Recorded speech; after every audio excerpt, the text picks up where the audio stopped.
And hello, I am so excited to have you join us today. Listen, it smells good up in here. The flavor, the aromas, oh my gosh, I'm just so excited about today's show. We are going to taste some amazing food today. I want you to join in, grab somebody, watch this show today. It's going to be incredibly informative and amazing with our local entrepreneur. Rick Babyack. He is the owner of Rick's Catering and Events. And listen, I am your host, Michelle Shirley, CEO, Chief Heart Officer for Be Strong International. And today we're just going to have a really good time. So, Rick, welcome to the show. Thank you for having me. I'm so excited about today. I walked in here and I was like, oh my gosh, it smells so good. I have no idea, by the way, what I'm going to be eating or experimenting with today, but I'm just excited that you were able to join us. I'm excited to be here. Definitely, Michelle. Thank you so much for having me. It's really exciting to be a part of this. Yes, yes. So, when I go to events and I see you there, first of all, I'm like, yes, Rick's here. I know the food's going to be amazing, right? I know we met too through BNI, if Through I'm not BNI, mistaken, right? Carlos. Yeah. Yes, I met Carlos first, and then visited your BNI chapter, and you were like, I know you. It's like, yeah, I was, yeah. So that's how we met. It was through BNI, and Yeah. the rest is history. Amazing. So I'm sure you shout out your BNI group, and I'm going to shout out mine. Yeah, BNI Powerhouse Plantation. We've only been operating up and running for like 3 months now, and it's doing great. I've been nominated for a Member of the Year through BNI Broward. So Awesome. it's coming full circle now. So it's great. That's really great. And I'm with BNI Synergy in Broward as well, Dania Beach. Woo, excited. So that's an amazing group to join. But I know deeper than that, let's talk a little bit about your Miami story. Like, how did you end up in Miami? Were you born and raised in Miami? Tell the people like where you're from. So my story is I was actually adopted when I was 2 years old from Seoul, South Korea. And the story goes is I just found out that I was actually born in Busan. And I was adopted when I was 2 out of Seoul. I came to the United States and I grew up in New Jersey by Caucasian parents. So I grew up Caucasian. My background is South Korean. So, it's been a travel. It's been, a story. I ended up in Miami about 20 years ago. My wife and I were discussing that the other day, and the rest is history, just engulfing myself in the many cultures that are South Florida and Miami. And just being in the hospitality industry my entire life, growing from the ground up. I mean, the first time I ever cooked was actually in my home kitchen at 6 years old with my grandfather, making breakfast. And because I looked up to him so much, I wanted to be a chef. And, went through the ranks, through the stages, and just kind of came up on my own. The School of Hard Knocks taught me a lot. Oh, wow. Now you just unpacked a whole lot Yeah. of stuff on me, right? I'm thinking about 6 years old, coming to the United States, of course, at 2. Tell me a little bit about your parents. Like, did they ever share with you, what that story was like when they first adopted you? And did they also help you to manage to keep your roots as far as knowing where you were from and then acclimating here to the States? Well, that situation's a little difficult because I was raised in a traditional Caucasian family. Yeah. And unfortunately, I was not raised to know my background. Of course, I would look at my parents in the mirror and be like, they knew that. Of course, I didn't look Like like that them. up, right. So at the age of like 6 years old, I'd be like, so okay, tell me. Right. And they would be very forthcoming with it. They told me that when they were looking to adopt because they couldn't have children of their own. So, they went through a family friend, which was close by or was a neighbor. And they said, we're looking to adopt because we can't have children. So they looked at different agencies, and Holt International, which is a big Korean adoptee agency for the United States back in 1983. So they looked, and I was honestly, I'd never like to say I was lucky. I was blessed to be adopted because, because a lot of 2-year-old children do not get adopted at 2 because a lot of Americans want Baby babies, right. They Baby want to be able to babies. go through the whole process of having a Exactly. baby. So to be 2 years old, to be able to come to America and not having to go through those trials and tribulations as a somebody that was adopted or somebody that wasn't able to be adopted to grow up in poverty. I feel blessed, and to be able to grow a business and have the family I have, to have the support that I have now is amazing. Wow. Wow. So it's a long story. Yeah, I I'm just sure. kind of gave you the brief synopsis of it. Wow.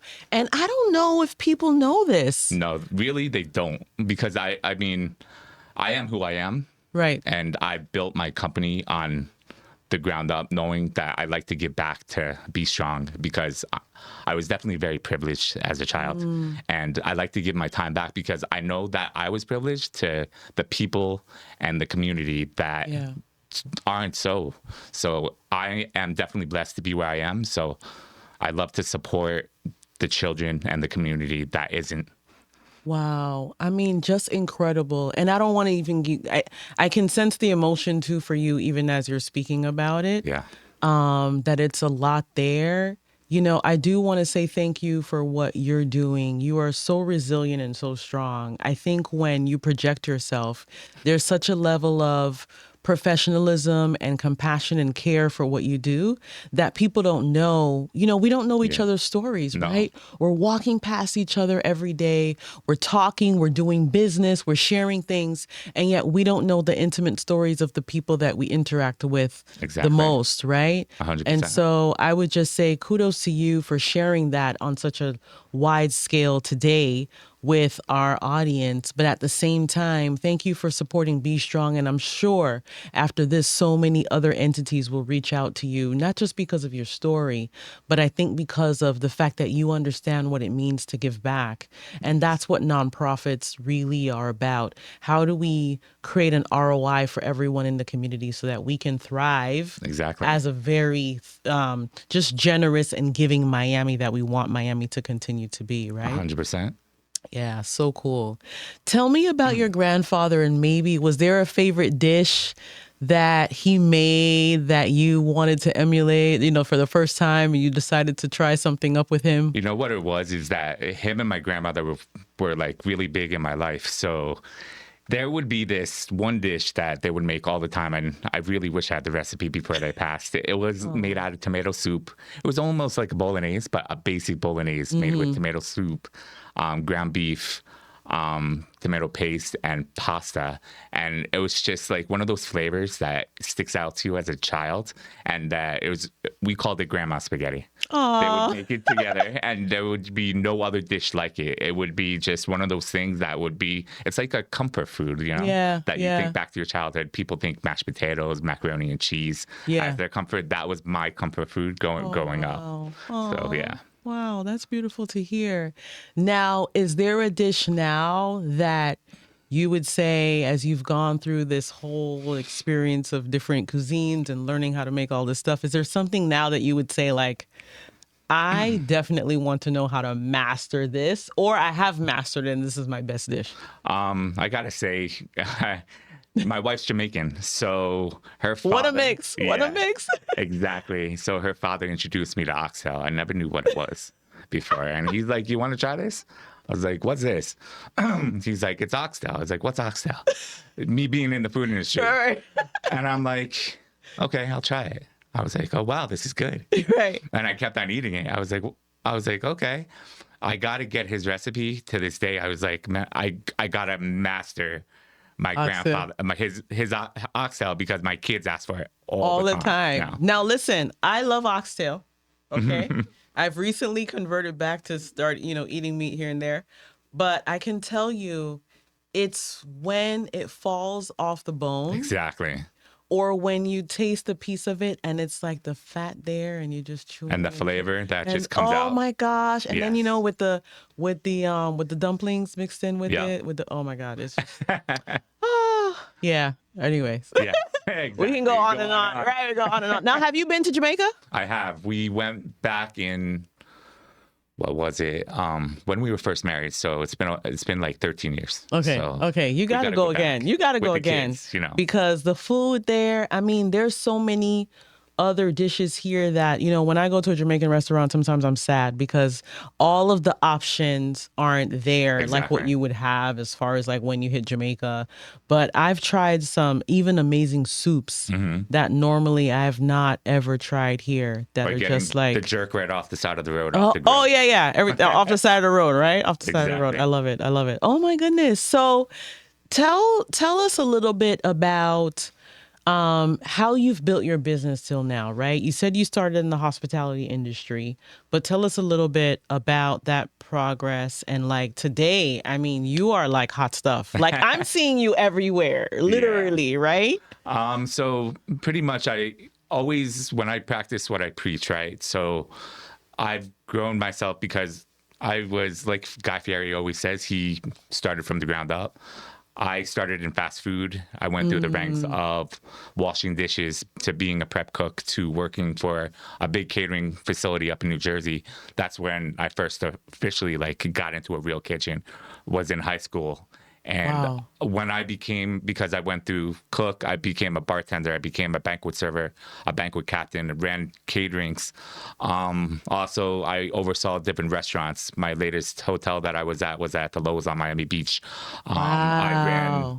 Mount Sinai retail areas for their cafes. Then I was at the GM of St. Thomas University for their food and beverage program over there. Wow. So along the way, I just learned how to do it, and that's how I would gain the respect of everybody around me because I would never ask them to do something that I wouldn't do myself for them. So it was earning that trust, earning that respect, and that's what I do for my clients too, to let them know, hey, I'm going to be here. I'm going to be the person that you talk to. I'm going to have that personalized touch. I always say early's on time's late because I'd rather be early so you know I'm there and they can count on me to be there no matter what. Yeah. So I'm the face of my business. So I need to make sure that I keep that, respect and that knowledge to them so they can pass my name along to everybody else. Yeah, and no, your name is without doubt definitely all over Miami as far as the credibility, the value of the food that you offer, just the quality of the food is amazing. And definitely when I say on time, like he was here in the studio before we even got here, and I was getting texts from Michael like, "Hey, Rick is here." I'm like, "Oh my goodness, we're on our way!" Right? Yes. So that just shows the level of professionalism that you have. And what you don't want is you don't want your guests or the person who is having this amazing event, whatever that is, right, to feel at ends or at odds with Exactly. like, oh my gosh, are they going to show up? Are they going to be on time? Do we have time to be able to get all these things in order? Like running an event itself is It's high pressure. it's high pressure. I know. You know. I know. My team knows. So having someone as professional as you come in and knowing that with that piece it's set and you can kind of rest and knowing that, okay, Rick's got it, is one of the best things I think in Miami that we could have, right? Yeah. We have so many vendors, so many things. Traffic is terrible, right? Exactly. You want to make sure that the food is on time and it's hot and it's great quality food, right? Exactly. And that's what you all provide. the time. Yeah, I love it. I love it. 100%. So has there ever been a time where someone has asked you for like a crazy dish and you're just like, let me get back to you on that. I don't even know if I can make that or I haven't heard of that. Does that still even happen to you? It does because I like to be honest with my Right. clients, right? Like I'm not gonna lie and tell you that I can make something that I can't and that it's not gonna come out genuine. Right. I can tell you that I will try my best, but if you want this certain dish, I don't particularly know how to make, but I will try my best to put it out. That's why I would always do a taste test with them first. And hey, you let me know how you enjoy this. There's no cost to it. Just want to make sure that you feel comfortable with me making this dish. And I've done it prior. It's all about love at the end of the day. It's not about following a recipe. There's a million recipes on how to do things and people follow it to the T. But if you don't put that love into your food and your desire and what you feed them would be what you feed to your own family, put it on the table for your kids and for your husband or wife. That's what makes the difference at the end of the day. Yeah. And what do you get when you see people eat your food and they're connecting with other people. Because I almost feel like, we in our organization, we're big on what we've called heart skills, right? And the Yes. first level of heart skills is connection, right? Authentic connections. And I almost feel like food can help people to connect in a Yeah. totally different way. Tell me what you've seen around that concept. I think it's just the appreciation, right? Like we always say around the holiday times, and no matter what, dinner, breakfast, lunch, that food is the centerpiece of everything. It brings people together. It brings back memories. It brings back good times, whether, with their family members that aren't here anymore. It's those traditional dishes that you can bring to the table that when you sit around the table and you watch people and they're just laughing, they're enjoying themselves, and you can see the genuine smile and the authenticity that comes from them. And when they say thank you, you really made my night or made my day. That is the best thing and the best appreciation that I can get is thank you for doing this. And I appreciate your work and your heart and your dedication to your craft. Yeah, that sounds so good. And I know too that we're living in a time where people really want like high sales, high productivity, very much about like getting the brand out there. But when you really think about connecting with the person who's supposed to be doing this event for you, it can be a little bit off, right? You're not really sure if this person is really going to come through, if they're for you. It really sounds like you are taking this to a level of, and I love what you said, it's a level of, I'm cooking this and putting love into this as if I'm serving my own family every time, hands down. Yes. That's incredible, Rick. That's not something that I think people think about. They think about money. They think about money. I think about quality. And, that's why I put a price on quality, right?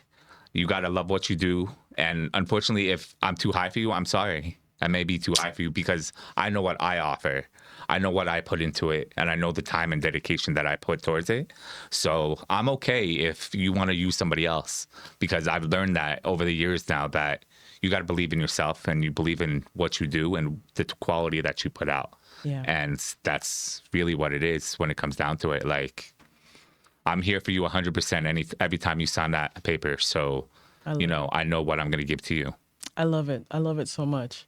I want to, before we transition, I want to challenge you on something. Gotcha. Are you ready? My pleasure. I'm ready for anything. Okay. So I would say that I would love to know that by the end of this year, that you would really try to make your grandma's spaghetti. I will do that. I'll put it together and I want to taste it. I will. I want to taste your grandma's I'll spaghetti. bring it down. Yeah. Is Absolutely. that cool? Does that sound cool? 100%. I will do that by the end of this year. Yeah, I really feel like that is a beautiful thing that you could pass down to even your kids. When I think about your story and what could have been, yeah, and where you are right now in a different country because two people decided to take a chance on you, right? I would love for you to have something that's special to pass on to your beautiful kids. Yeah. And to your family. And it's all about connection. It is. It's about what we talked about as far as love and putting all that into the food and what those memories become. And I would really love for you to create that with your family. And then I want to just taste a little piece. Don't worry. I just want to taste a little piece. That was part of it. Yes. Right? Yeah. Is that cool? I will, absolutely. All right. So then I'll come back on the show and say, guys, guess what? I have a little piece, right? I have a little piece of his memories. I think that's so cool. Okay, so this food is blowing me away as far as the smell. I want us to hop over now, and I want you to show me what you've made. Now, mind you, I have no idea what I'm about to taste. I'm not even afraid because I know Rick has good stuff here. I'm gonna make sure that we've got these mics going here, and let me see. This is has not been done at community newspapers, by the way. I just want to say it has not been done, right? We're just coming out the box 2025, Yes, right? So exactly. tell me what you've got here. I'm ready. My taste buds are ready. All I'm right, excited. Michelle. So happy Lunar New Year to all the Asians out there. It's Happy New Year for the Chinese, for the Koreans, for the Taiwanese, for the Filipinos. Wow. So it's the year of the snake. So Tell me do you know about what the that. year of the snake No, I means? have no idea. Tell me So what that pretty means. much, a snake sheds its skin, right? So when the snake sheds its skin, it's got a brand new skin, a brand new coat. So Mm. it's out with the old, in with the new. So Mm. everything in the past is in the past. Now you're bringing on blessings and you're bringing on new wealth. You're thinking about the wealth. You're thinking about the future and how you can expand on the future and to bring positivity into your life. Well, you know what? I'm all about it. I hear you. Putting the past behind. 2024 is gone and done. Exactly. All things new in 2025. I love it. So let's move forward. Yes, let's do it. So what I have So for it's not a you. snake. Okay. No, it's not. All right. This is a traditional Korean dish, which is dumpling. It's called Oh, mandu. It's vegetable. So I know you're gonna enjoy wow. this because you don't really eat meat all that much. Right. So I'm gonna get you a little piece. Wow. And everybody's jealous right now because I'm the first to eat it. There you go. And Then do of I course do I there's dip it in that? Oh yeah, that sauce looks yummy. our Wow. Oh my goodness. sweet sauce. There you go. Here's the fork for you. So this is a dumpling. I was It's a just about to dumpling. use my fingers. I You mean, can use it. I'm so unprofessional right It's now. okay. Okay, I'm just gonna try this here. Make sure it doesn't fall off. Oh my gosh, guy. Mm-hmm. Good. Bro, what is going on? Like, what's in here? It's just a mixture of Asian vegetables. So you got some zucchini, you got squash, you got snow What? peas, Like, so onion. my kids would eat this because this is healthy stuff? Exactly. Did And it's you? pan-seared. I was just about to say if you fried it, yeah. Yeah, it's pan-seared. Just some olive oil in Mm. a pan, and it's really easy. Oh my. Wow. No, seriously. And the sauce. Tell me how about the sauce. Like, It's just like a sweet chili sauce. So it's, one of those basic sauces oh that my you can God. I don't get. even want to move on to the next thing. I'm gonna go good. Oh my God. Okay, so. All right, so I got some basic white rice here. Mm-hmm. Like it's served with all Mm. Asian dishes. Mm-hmm. And then we also have some traditional Mm. beef bulgogi and chicken bulgogi that they serve at every function for Korean New Year. Mm. So I'll give you some white rice. Wow. You just mix it together with the sauce. Exactly. Wow. And this just means like prosperity for me, Prosperity. health and wellness. Exactly. Like I'm put together Exactly. all over again. All over again. 2025. Mm-hmm. Okay. I'm definitely gonna eat all of it. I need it. There Beach you trying to go. do some big things here. This year. Rick, you're doing some big things this year. OMG. Okay, wait. Yeah, I don't think I've ever made this for you guys. I don't think so either, but and I see the onions in here and the green onions.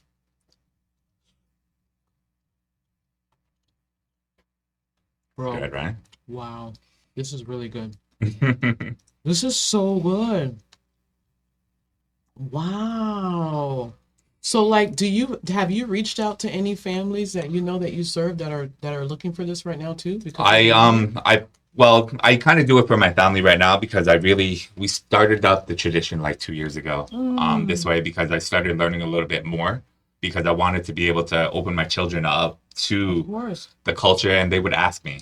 So my wife was a big proponent of us doing this. So I'm gonna probably start promoting it more often I now. think so. And then There's being able such to a open mix it of up. cultures here in Miami. So- I'm almost sure. Yeah, and I've met a lot of people that on my journey throughout Broward and Miami that have opened me up to like knowing about my culture. I've met a lot of Korean from the Korean embassy What? in Miami, and so it's been a good tour for me. Wow. A lot of lifelong learning experiences. I know, and there's so much to know, right? There is.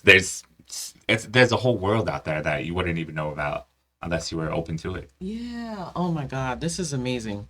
Well, I'm just excited. I hope that after today, people really get to know more about not just you, but the work that you were doing in the community, as far as even with working with us, and I'm sure other nonprofits would reach out to you for their services. I want you to blow up, man. I mean, don't forget about us, No, but don't I worry. want you to blow up You because always come first. your food is amazing. And like I said, I'm always happy to see you around. Now, I know you shared with me that there's something going on with a friend of yours who's a chef. Yes. So I want you to take a moment to and just share right there in that camera a little bit about what's going on with your chef and the support that you're asking for today. So his name is Frederick Dallaire. He was the executive chef for the Lowe's on Miami Beach for 14 years. He's developed non-Hodgkin's lymphoma stage 4. It's spread to his brain. Excuse me. So we're trying to raise funds for him and his family, and started a GoFundMe. So if you guys are willing to share, and I've got the information I can give to Shirley and be able to Michelle. I'm sorry, I called you by your last name. I apologize to Michelle. And then this way, you can help support. He has a 13-year-old daughter. He has a wife that can only work part time due to these illnesses. So anything would be great. He's worked so hard to help develop the culinary industry in South Florida. He ran the South Beach Wine and Food Festival for 12 years, and he was at the host hotel ever since it opened. So it's just a big thing for him and his family. So they're going through some hard times. So I just like to support them. Yeah. And that's what good friends do. Yes, Right? That's exactly. what they- yeah. And then you've been a big supporter as well. So I appreciate it. Of course, of course. So, as we end on that note, I want to just remind you that Rick is asking today for support for his friend who's been this local chef in the community for so long. And at the same time, we are asking today for, just for you to learn more about what Rick is doing in the community. Definitely, if there's a way that people can get in touch with you, what's the best way for them to reach you as well to learn about your catering services? Because I know you do not just this. The last time we spoke, you are actually also helping with events, that other piece of planning. You want to talk about that for the few minutes we have left? Yeah. Absolutely. You can go on my website, or you can also reach me on my personal cell phone or through email. My cell phone is 786-210-4766. My catering website, which is www.uniq-catering.com. And we can help provide tables, chairs, DJs, setup, everything that a caterer may need or you guys may need in home. We can have delivered to your house, and we can help set up, as well as event planners. So we're pretty much your one-stop shop for all your catering needs. Awesome. Awesome. Well, thank you so much No, for thank what you. you've done today. You have opened us up to just the amazing world of food and catering and just even the new year and what it could bring Yes.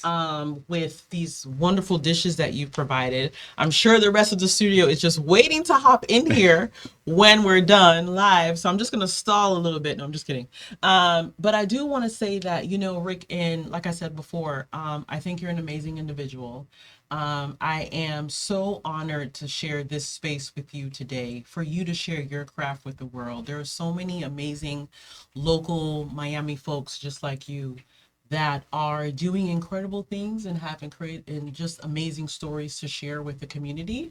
I think what we forget sometimes is that we all bleed the same. Yes. Right? We have different stories, but those stories should actually be bringing us together 100%. so that we can be on one accord and to help our communities thrive and support the work that we're all doing in some form or another. Because whether it's me running a nonprofit, we still have events. Yes. We still have parents and kids that we want to feed. We have donors and stuff that we want to do events with and support as well. And that's where you come in. And then I think at the end of the day, it's all about creating this amazing Miami that we Exactly. love to live in and we want to work in and continue to play in together, Exactly. right? So I love that. So Thank you so much for being a part of the Be Strong show. Again, it is all about heart skills. It's all about connecting. It is all about healthy relationship skills.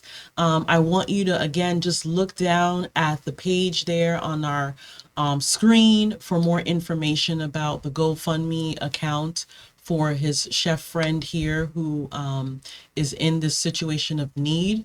That's what Miami is about. We are a community that's about generosity and supporting one another. And that's really what Be Strong is about. It's not about just us putting our platform out there for the public, but it's about us sharing with you the importance of connecting and caring about others so that we can have and live in this beautiful place that we call Miami. Thank you so much for joining us. See you next time on the Be Strong Show. Bye. Bye.